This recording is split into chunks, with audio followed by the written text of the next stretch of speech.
Ananta, I keep coming back to this thing, and it's sort of related. Can you hear me? Yeah.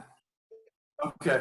It's a little bit along the same lines as what Donald was talking about. But so in this illusion, from the time we're little kids, I'll just speak for myself. From the time I was a little kid, we're sort of trained to figure things out, and so you look at the illusion and you make decisions and you figure things out, and you're rewarded if you figure things out somewhat well, and you're not rewarded if you figure things out badly. And so I have this habit of trying to figure things out, which is a mental thing. And then it come up against this particular enlightenment problem, and it's kind of like the pattern is to try to figure it out, and I keep realizing that there's no way to figure out what enlightenment is. So this whole notion of trying to figure things out is useless for stepping over into whatever's next. And so I just sort of become paralyzed with the inability to do anything. Okay, so all this figuring out stuff, which is what I've trained myself to do and helped train other people to do, isn't helpful outside the illusion, but it's the only thing I know how to do is figure things out. So with respect to this, I don't really know how to do anything. Well, this is perfect. This path is the advice is the path for you. I was the same way. I wanted to figure it out. That was my cup of tea is, okay, the idea is to know who you are. I'm going to figure out who I am, right? So Advaita is a perfect path for that because it's intellect, you see, and you have to have that kind of mind. Someone like Steffi is just all heart, she doesn't need to figure it out. It wouldn't work for her anyway. You see, and that path works too. And I think it's good to have a little bit of both, to ultimately. But so, yes, you're getting to the point where the seeker is realizing that it's useless and is at the point where there's a possibility that the seeker may give up. You see, that will happen on its own at the right moment. When it happens, the ego diminishes. You see, so that's ideal. That's ideal, but it's a matter of grace when that happens, and until that happens, there'll always be a me, and then there'll be the depressed me that's like, what's the point, you see? And that's where the heart comes in. You see, if you've got the heart engaged, then it doesn't matter that there's no point, because it's just what it is. And then it takes over. So it's all a matter of ingredients and time. You'll see, and it will, in its own sweet way, in its own sweet time, manifest as it should. So that's fine. It's all a part of it, and that's actually way down the line when I was a serious seeker for a very long time, and I did a lot. I worked really hard at it, and Ramesh said I had very deep understanding. Big fucking deal.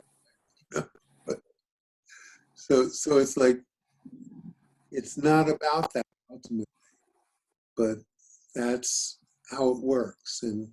And so eventually the me gives up.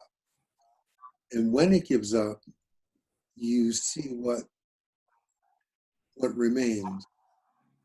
And what remains is always there. So just that's fine.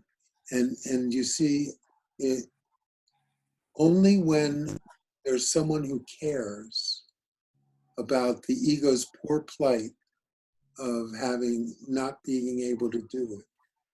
You see, if nobody cares, then the ego can go in its corner and you can ignore it. And then everything will be.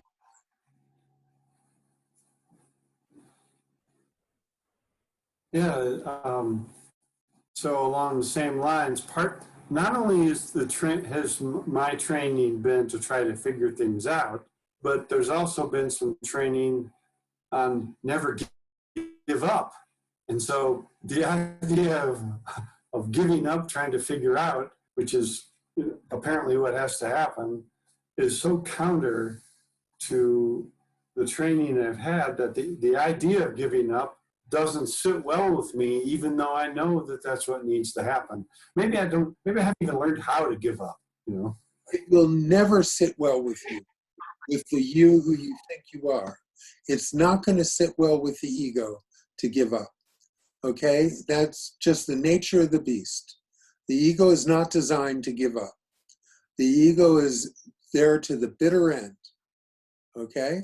And by my estimation, that's going to happen down the road here.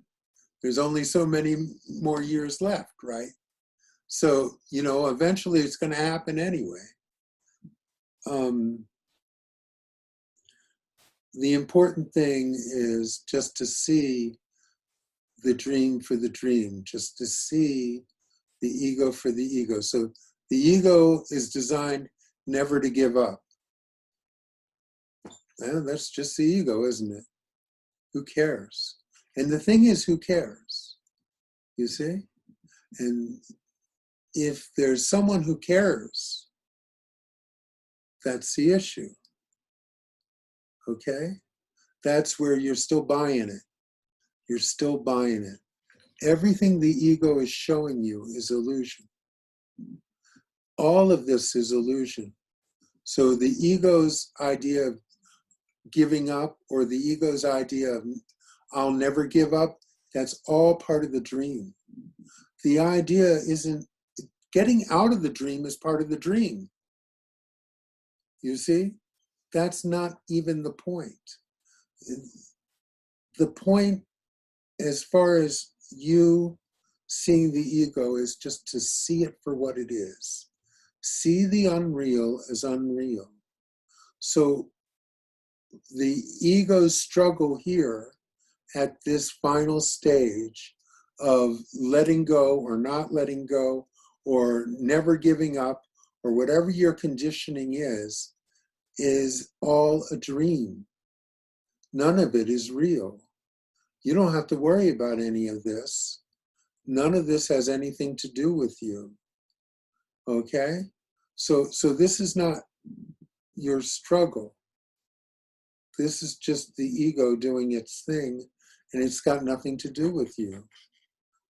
So don't buy into the last step. It's not yours. It's not your step. It's not even a step. It's just a dream. Okay? None of the, Nisargadatta, during the I Am That one part, someone talked about, how do I get out of the dream? And he said, getting out of the dream is part of the dream. You don't get out of the dream. You were never in the dream. That's not you. So use the mind, use the ego to see the unreal as unreal. See what it is. See what it truly is. Don't buy into any of this as real. These last stages where the ego is being, I was trained, and I was conditioned to be like this and to do it like that. That's not you. That's got nothing to do with you. That's a dream character. All of that's a dream character going through its phases and struggles and seeking and not seeking all that, it's not you. And as soon as you stop buying it, it will diminish. And whatever it does will be in the distance somewhere, and no one's going to care. Why would they? Because you'll be fine. You've always been fine. You've always been at peace. And the reaching for it has pulled you away from it. That's all. So let the ego reach for it. Let the ego do whatever it does, and just see it for what it is. Continually see, okay, it's a dream weaver. It's just making stuff up. And it's, as long as it can convince you that it's real, it's an issue.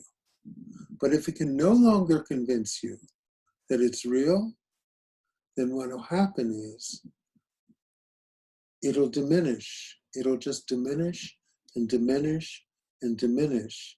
And then what's always been here is what will be here. And the rest of it will just be just a dream.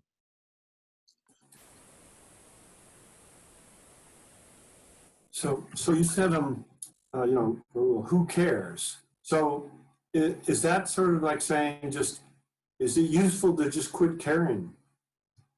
If you can. If that's even possible. Okay, right. If you can, yes. I mean, but who cares? So when I would ask Ramesh in the early days, before he had people coming, I would ask him a question, He would just look at me and would go, who wants to know? You see? So it's like, who cares? Who is this? It's like the dream character wants to know what's real. Great. Just bring it down and don't, when you start buying it, start seeing it for what it is. So that doesn't happen anymore. It's just a dream. It's only a dream. All of this is just a dream. And continually remember this. Remember this. And when the dream and the ego, the dream maker, the dream character, makes you feel that something is real here, see it for what it is. Don't let it get away with that. That's bullshit.